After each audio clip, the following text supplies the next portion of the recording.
wa ala ali sayyidina Muhammad. Rabbi shrah li sadri wa yassir li amri wal 'uqdatam min lisani yafqahu qawli. Assalamualaikum warahmatullahi wabarakatuh.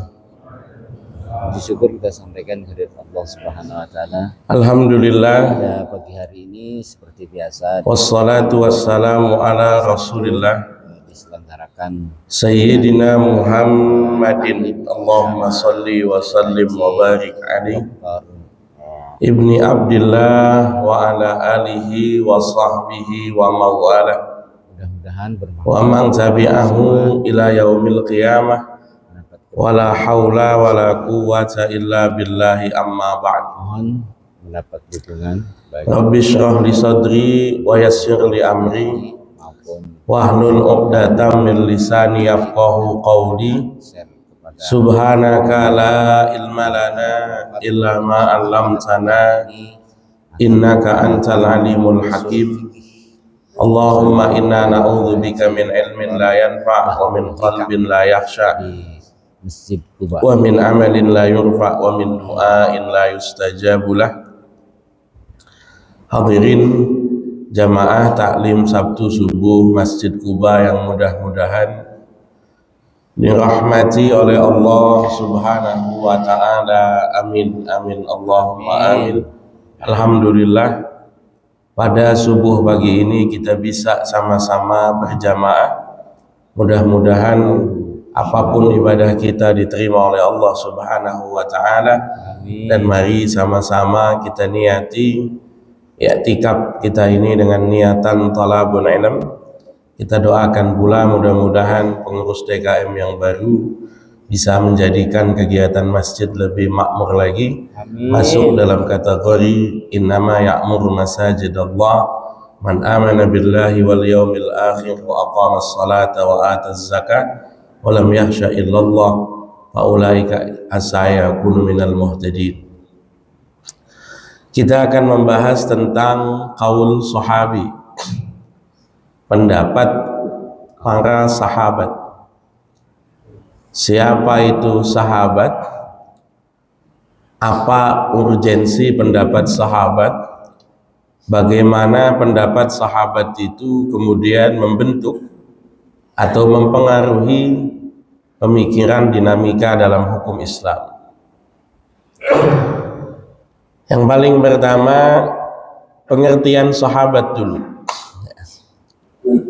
Sahabat adalah orang yang pernah berjumpa dengan Nabi, beriman kepada Nabi, wafat dalam keadaan beriman.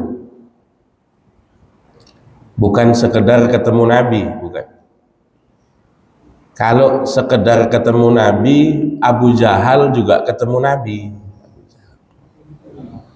Kalau sekedar ketemu Nabi, Abu Lahab ketemu Nabi, Uqbah bin Abi Mu'aid, ya, Walid bin Mughirah, ada banyak sekali orang-orang Quraisy itu ketemu Nabi, tapi tidak kemudian beriman kepada Nabi, maka tidak dapat disebut sebagai sahabat.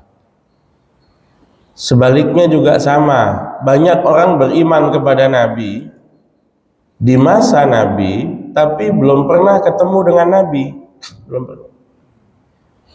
Jangan Bapak anggap semua orang yang hidup di masa Nabi, beriman pada Nabi, pernah ketemu dengan Nabi. Tidak. Terbukti ketika Haji Wada tahun 10 Hijrah, Haji Wada, itu banyak sekali orang yang ketemu Nabi dan tanpa tahu kalau di depannya itu Nabi. Ada satu hadis itu buat saya itu unik sekali. Rasul itu pernah ketemu rombongan. Pada waktu Haji Wada, Rasul tanya, manil kaum? Ini rombongan dari mana ini? Qalu al-muslimun. Kita ini orang-orang Islam. Lalu kemudian rombongan ini nanya, waman anta? Siapa kamu kok nanya-nanya? Gitu. Ini kan unik ini, orang nggak kenal sama nabinya gitu kan. Rasul nanya, ini rombongan dari mana? Mereka jawab, kami ini kaum muslimun, orang-orang Islam. Habis itu nanya, waman anta, kamu siapa kok nanya-nanya? Rasul itu sambil senyum jawab, Rasulullah, saya Rasulnya. Gitu. Ini membuktikan bahwa ya tidak semua orang yang ada di masa Rasul itu kemudian pernah ketemu dengan Rasul, ya tidak. Terkenal sekali ada dikenal namanya Uwais Al-Qarni. Uwais Al-Qarni itu salah satu tokoh dari Yaman, satu kampung dengan Abu Musa Al-Ash'ari, satu kampung dengan Abu Dzar Al-Ghifari, satu kampung dengan Abdurrahman bin Sakhr yang kelak lebih populer dikenal dengan nama Abu Hurairah, sekampung dengan Abu Hurairah, Abu Musa Al-Ash'ari, Abu Dzar Al-Ghifari. Ini yang tiga sahabat semua. Abu Musa sahabat, hijrah ikut Nabi ke Madinah. Abu Dzar sahabat, hijrah ikut Nabi ke Madinah. Abu Hurairah sahabat, datang ke Madinah, hidup di Madinah. Tapi Uwais ini tidak pernah ketemu dengan Nabi, pernah ke Madinah, kebetulan Nabinya nggak ada. Ya nggak disebut sebagai sahabat, tidak.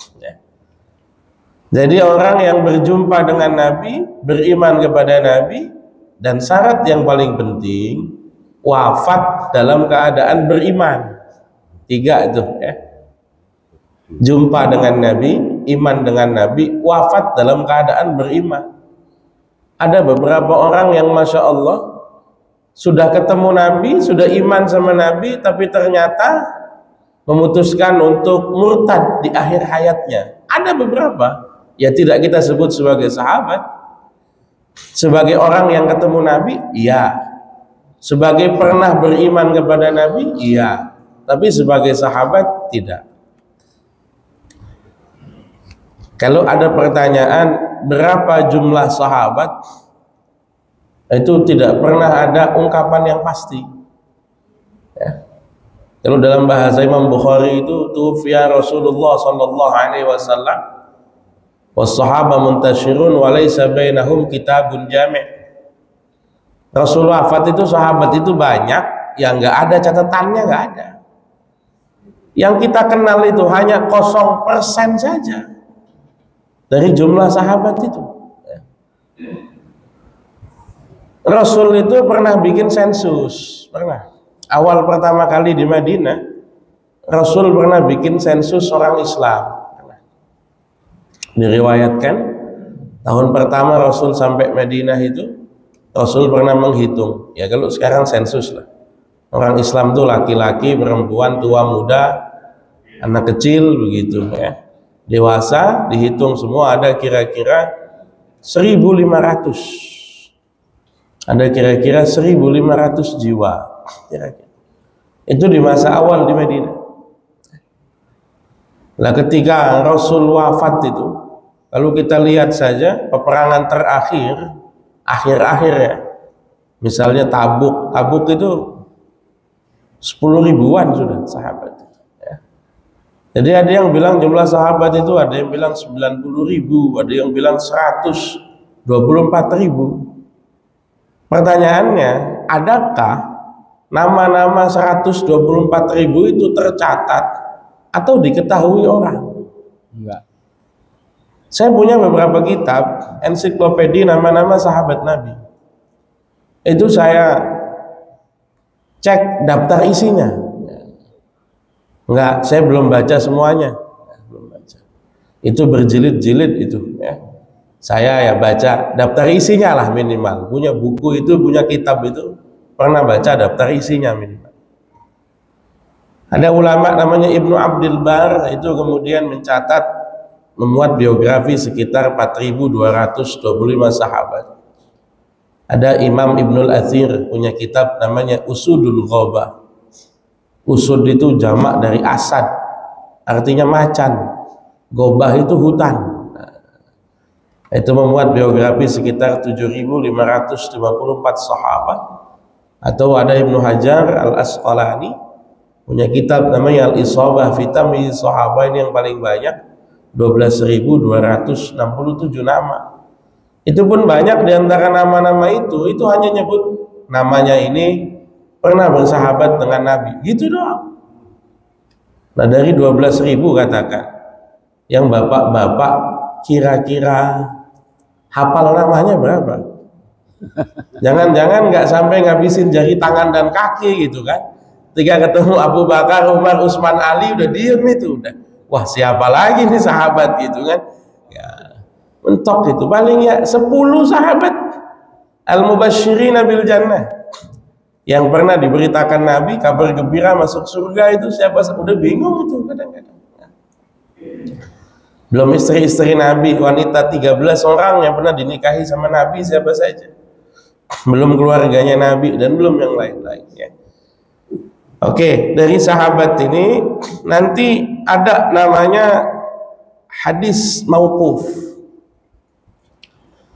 Hadis mauquf itu hadis yang ujungnya narasumbernya itu sahabat.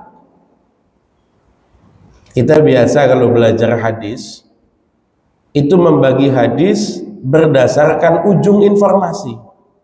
Ini ucapannya siapa? Banyak hal-hal yang populer itu, mohon maaf, kadang-kadang bukan ucapannya Nabi, bukan. Bismillah.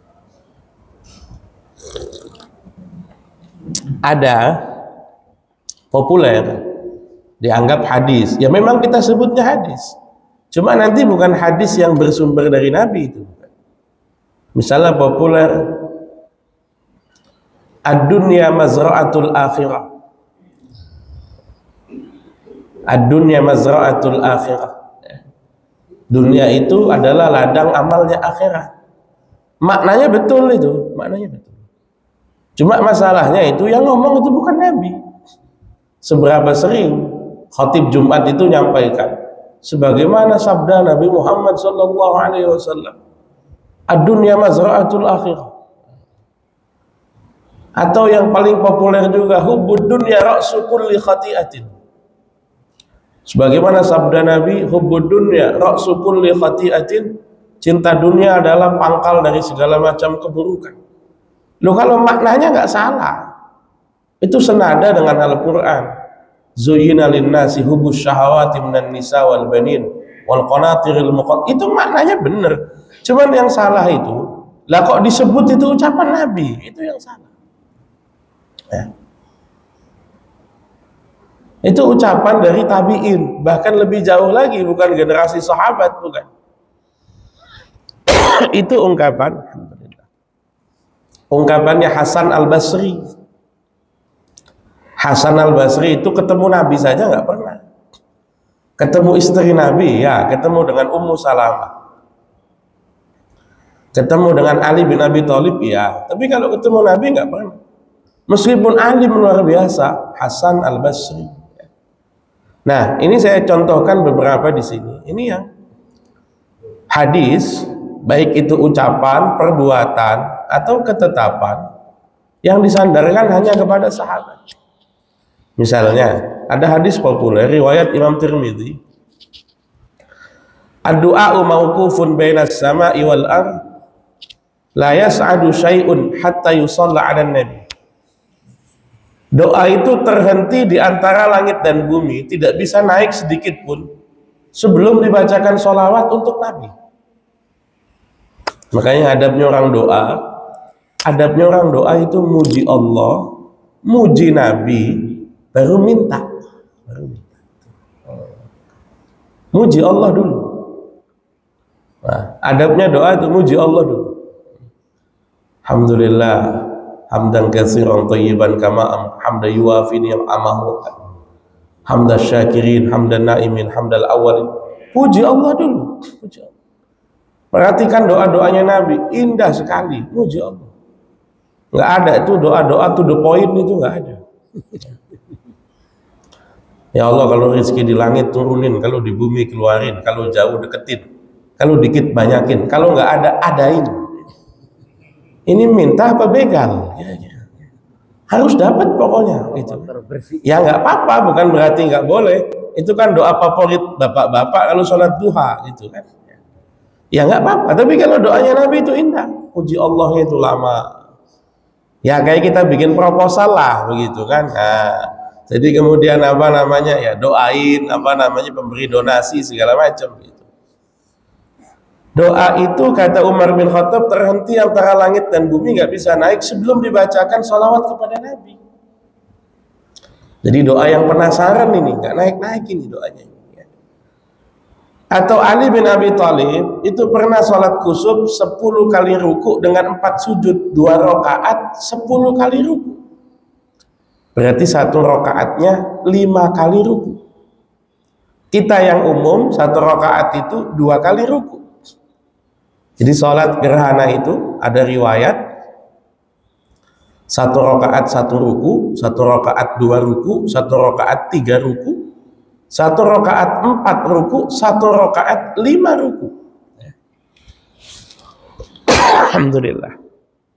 Nah, nanti kita bagi pendapat sahabat itu menjadi apa dalam hukum Islam, atau seberapa kuat argumentasinya dalam hukum Islam berdasarkan posisinya.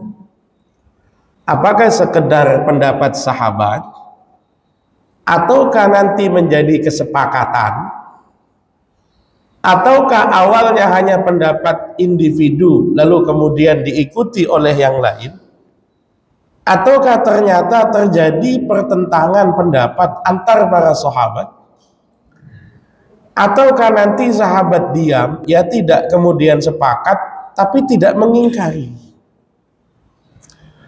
Saya akan contohkan satu persatu. Pendapat sahabat tapi kemudian menjadi kesepakatan. Kalau pendapat sahabat tapi menjadi kesepakatan di antara sahabat, itu nanti kita sebutnya bukan pendapat itu. Kita sebutnya itu ijma. Misalnya mohon maaf, keputusan Abu Bakar untuk sterilisasi pembangkang zakat, itu tidak kita hitung sebagai pendapatnya Abu Bakar, tidak. Kita hitung itu adalah ijma yang pernah terjadi di masa sahabat, karena Abu Bakar mengumpulkan sahabat, minta pendapatnya, dan kemudian muncul kesepakatan ini. Situasinya akan genting sekali. Situasinya genting sekali. Rasul wafat itu menimbulkan kegoncangan yang luar biasa. Sampai-sampai disebut itu terjadi gerakan murtad massal. Hampir tiap kota banyak orang murtad. Kota yang steril itu hanya Makkah, Madinah, dan Taif. Ya, itu relatif steril itu. Ya. Di luar itu ketika dengar Nabi wafat itu seolah-olah agama Islam ya sudah berhenti sampai situ. Ya. Mohon maaf, jangankan yang di luar Madinah, di dalam Madinah ketika Nabi wafat, Umar bin Khattab saja goncang jiwanya. Umar bin Khattab, yang sampai Umar bin Khattab itu keluar bawa pedang. Siapa lalu kemudian mengumumkan, siapa yang bilang Nabi meninggal, saya bikin meninggal hari ini. Umar nggak bawa pedang aja orang udah takut, gimana Umar bawa pedang gitu. Umar itu sampai keluar ke jalan-jalan karena nggak terima disebut Nabi meninggal. Lu Nabi itu nggak meninggal. Kalaupun Nabi sekarang belum sadar, itu mungkin Nabi sedang bertemu dengan Allah di alam yang lain. Itu pendapatnya Umar begitu. Sampai kemudian Umar bin Khattab itu ditenangkan oleh Abu Bakar. Itu kalau yang menangkan bukan Abu Bakar mungkin beda itu, ya. Mungkin beda. Ya. Abu Bakar itu langsung baca ayat. Wa Muhammadun illa rasulun qad khalat min qablihi rusul. Afa immata aw qutilan qalabtum ala aqabikum. Dan tidaklah Muhammad sallallahu alaihi wasallam itu hanyalah seorang rasul di antara sekian banyak rasul. Apakah kalau Muhammad sallallahu alaihi wasallam meninggal dunia atau terbunuh di medan perang, kalian akan kembali pada keyakinan yang lama. Maka Abu Bakar langsung sambil nepuk pundaknya Umar, man kana ya'budu Muhammadan fa inna Muhammadan qad mat, wa man kana ya'budu Allah fa inna Allah hayyun la yamut. Siapa yang menyembah Muhammad sallallahu alaihi wasallam, maka Muhammad sudah meninggal.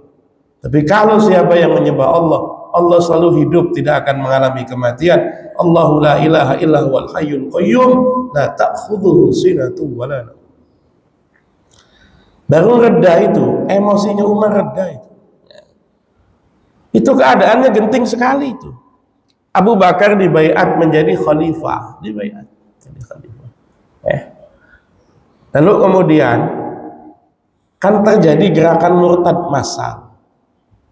Ada yang masih Islam tapi nggak mau bayar zakat, nggak mau.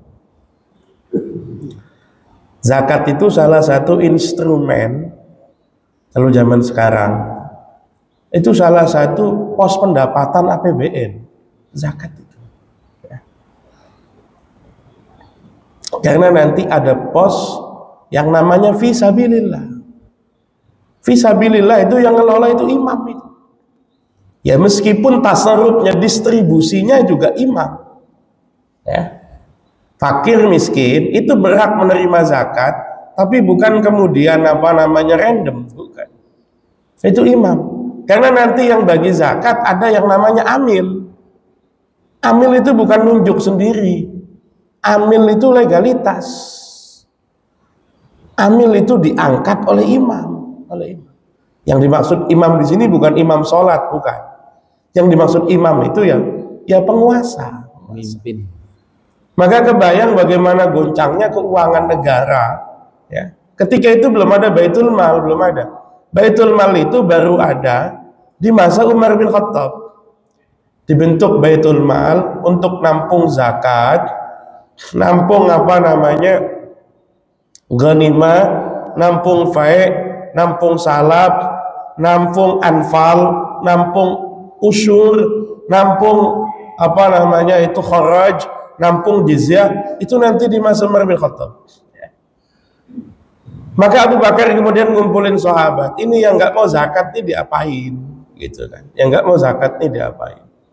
Kata Umar bin Khattab, ini kan situasinya lagi genting. Banyak orang yang murtad. Sudah yang nggak zakat kita biarkan saja dulu. Kita edukasi pelan-pelan.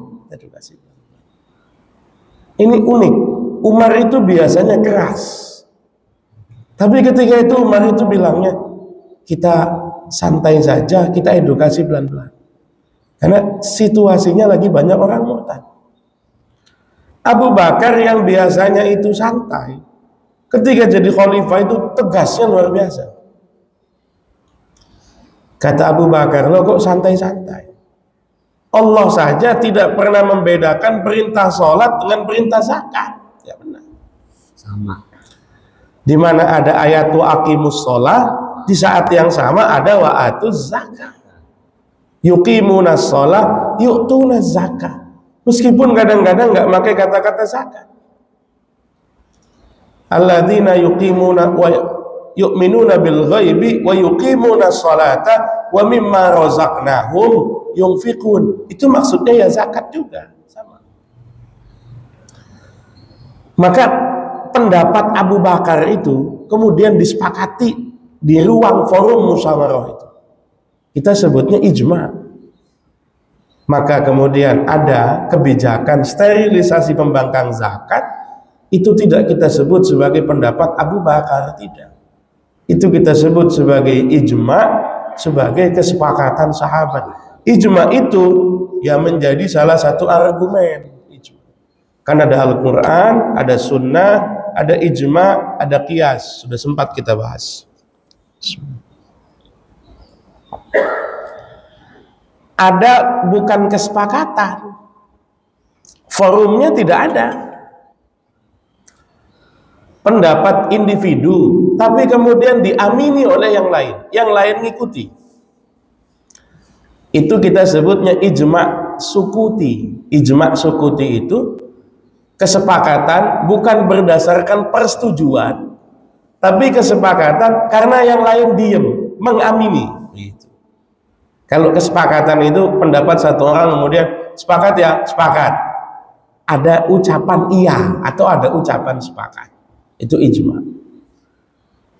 Di bawahnya itu ada namanya ijma sukuti. Ijma sukuti itu ya pendapat individu satu orang tapi diikuti oleh yang lain. Diikuti. Contoh sholat taraweh berjamaah. Ini sudah berkali-kali kita bahas. Di masa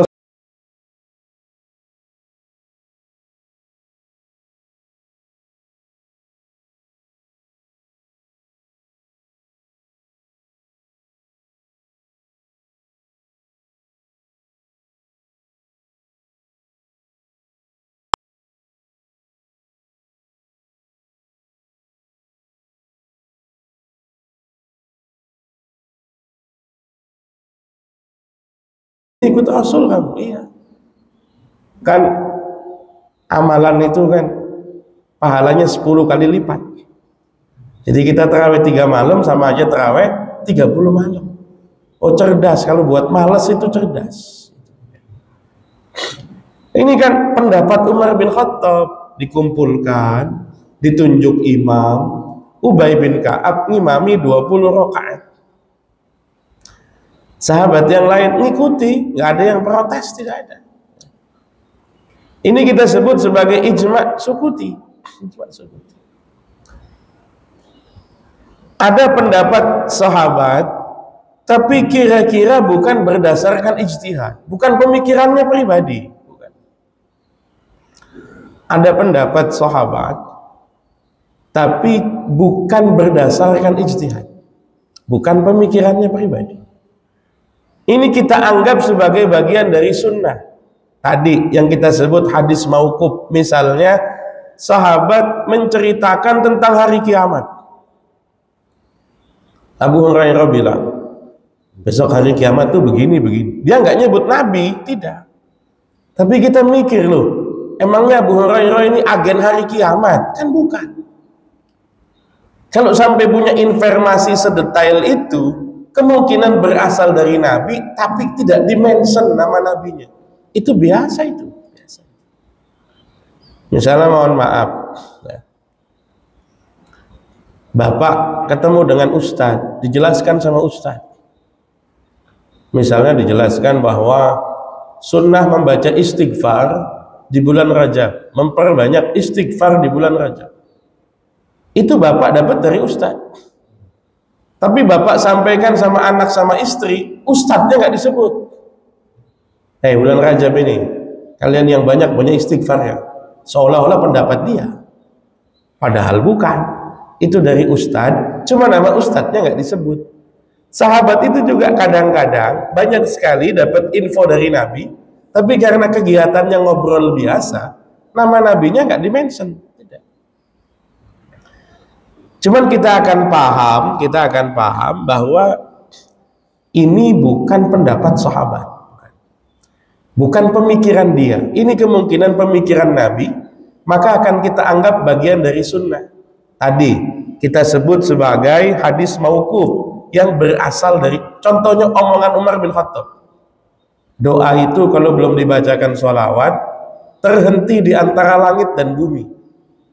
Ini barang gaib ini. Umar kan nggak tahu barang gaib, nggak tahu. Kok sampai muncul ungkapan semacam ini? Kemungkinan berasal dari Nabi, meskipun Umarnya nggak nyebut. Gitu, kemungkinan. Ada pendapat sahabat yang berbeda satu sama lain. Misalnya ada sahabat yang pernah melarang haji tamattu. Haji itu kan 3 macam modelnya. Ada haji tamattu, ada haji ifrad, ada haji qiran. Kalau ifrad itu datang ke Mekah, sampai Mekah pakai kain ihram, tunggu sampai Arafah, kain ihramnya nggak dicopot. Tunggu sampai Arafah. Nanti habis Arafah Mina baru kain ihramnya dicopot. Wah, ini berat sekali. Ya kalau kloter akhir. Kalau kloter awal wukuf masih sebulan lagi, kain ihram nggak dicopot, gimana? Bau. Kalau kloter akhir ya, kloter akhir. Saya berkali-kali almarhum orang tua itu kalau saya haji itu pesennya itu. Udah tong, ifrad aja tong. Lah saya mikir, ini ke wukuf ini masih sebulan ini. Jadi petugas pula, gimana ceritanya ifrad kemudian? Mohon maaf, Bah, belum bisa ifrad saya bilang. Orang tua saya waktu haji 2 kali itu ifrad terus. Yang kedua, ada haji tamattu namanya. Sampai Mekah, pakai kain ihram, bikin umroh dulu.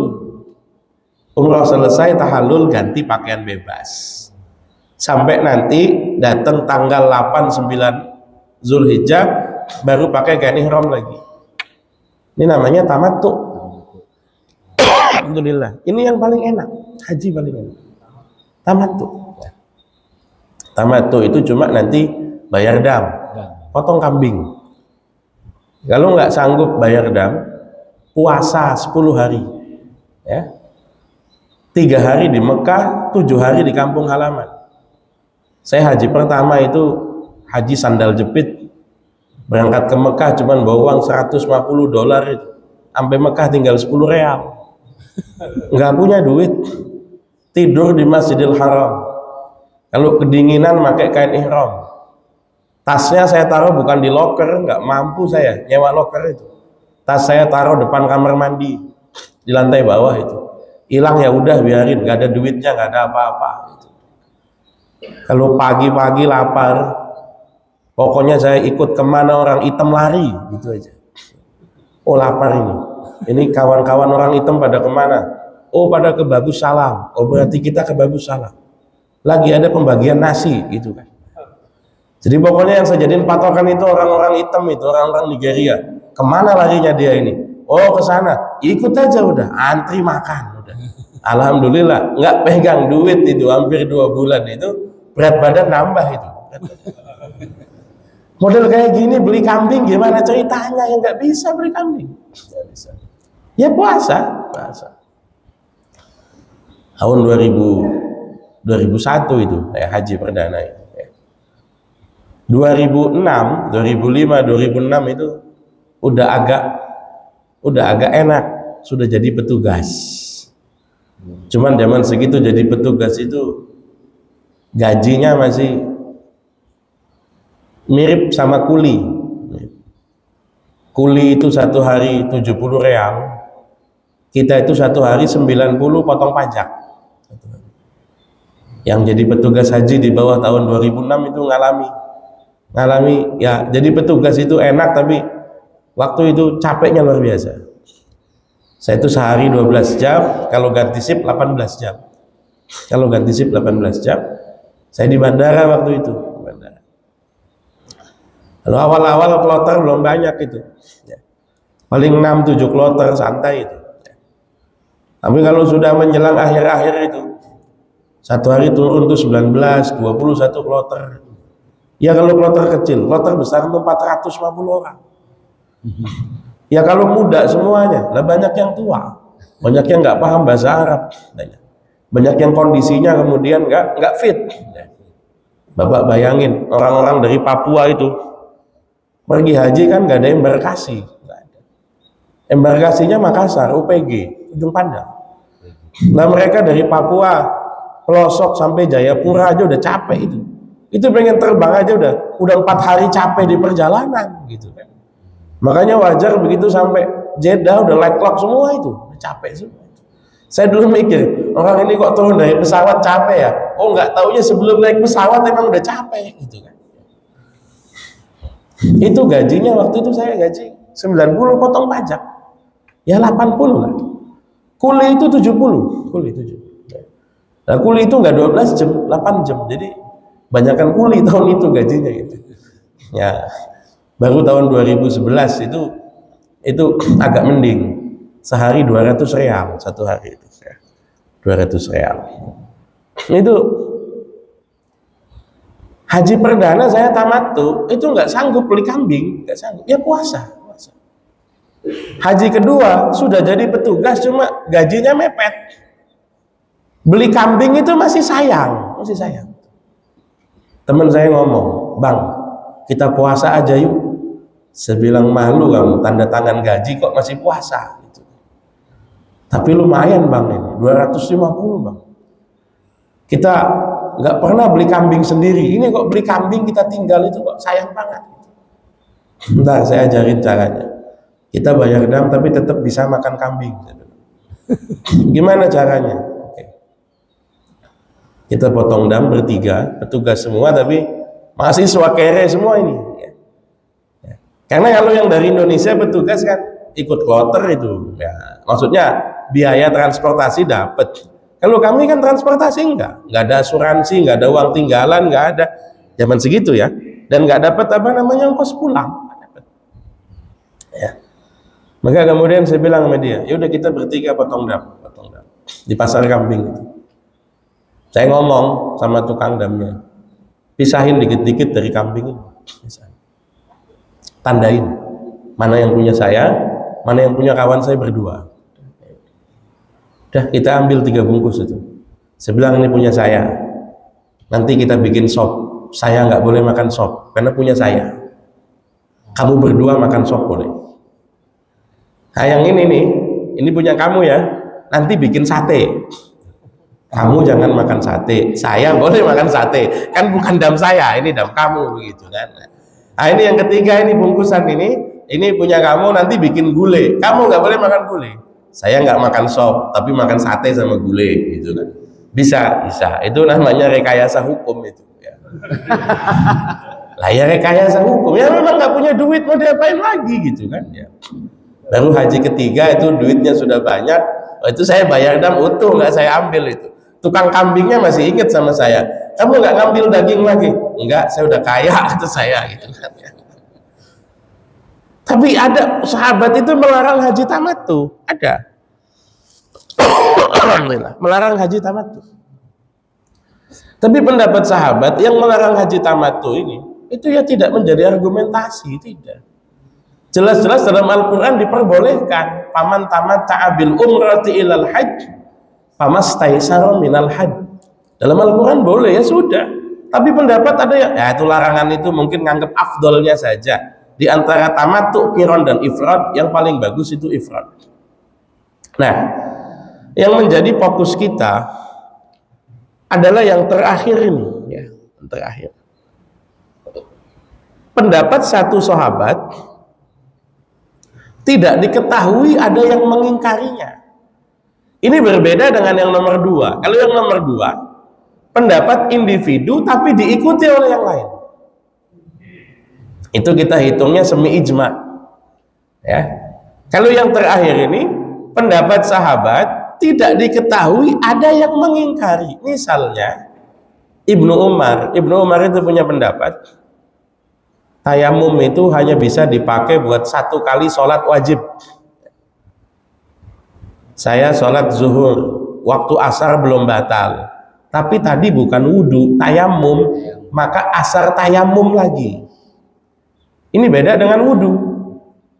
Saya zuhur wudhu, asar belum batal, saya bisa nggak wudhu lagi, pakai wudhunya zuhur.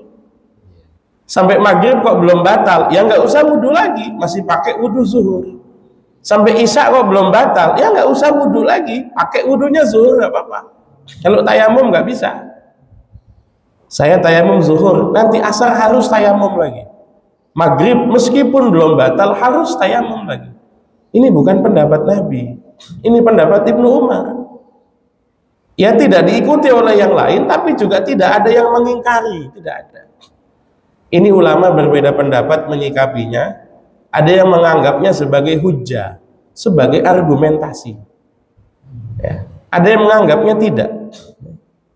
Jadi orang bilang tayamum itu hanya untuk 1 kali sholat wajib, itu sumbernya itu bukan dari Rasul. Sumbernya itu adalah dari pendapatnya Ibnu Umar, tapi tidak ada yang mengingkari. Maka ada yang memakainya sebagai hujjah, ada yang tidak memakainya sebagai hujjah. Ini masih ada beberapa bagian waris ibu dan hak waris zawil arham.